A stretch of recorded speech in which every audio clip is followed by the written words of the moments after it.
បាទសួស្តីបងប្អូនទាំងអស់គ្នានេះគឺជាសាឡាត់ជប៉ុនដែលជាប្រភេទបន្លែស្រួយខ្ញុំមិនដឹងថាខាងបងប្អូនហៅបែបម៉េចទេប៉ុន្តែខ្ញុំហៅសាឡាត់ជប៉ុនដោយសារនៅក្នុងបណ្ដាញសង្គមគេហៅសាឡាត់ជប៉ុនហើយបើសិនជានៅតាមទីតាំងតំបន់របស់បងប្អូនគេហៅអីផ្សេងក៏ហៅតាមនឹងទៅហើយខ្ញុំចង់បង្ហាញបញ្ជាក់ថាសាឡាត់ជប៉ុននេះគឺយើងអាចហូបបានហូបដូចជាសាឡាត់អញ្ចឹងគឺយើងបេះអាធួយខ្ចីនេះមកយកមកហូបអញ្ចឹងដូចជាម្ហូបដែលគេធ្វើជាមួយនឹងសាឡាត់បែបម៉េចយើងអាចយកអាសាឡាត់ជប៉ុននេះយកធ្វើជាមួយបានដូចគ្នា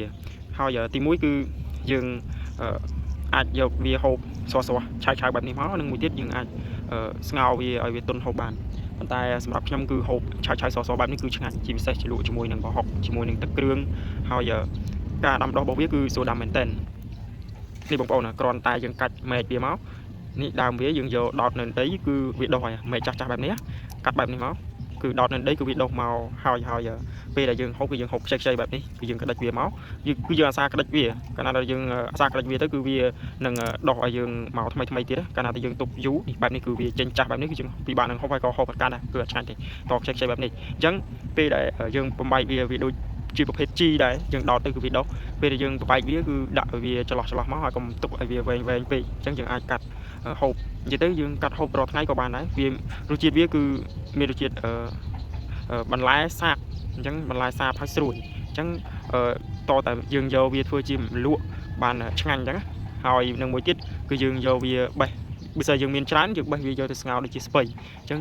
ដូចជាស្ងោរស្ពៃយើងអាចស្ងោរសាឡាត់ស្រួយនេះបានដូចគ្នាតែយើងបេះឲ្យច្រើនតិចដោយសារវាត្រូវទឹកទៅវាទ្រាំទៅគឺមានចំនួនតិចអញ្ចឹង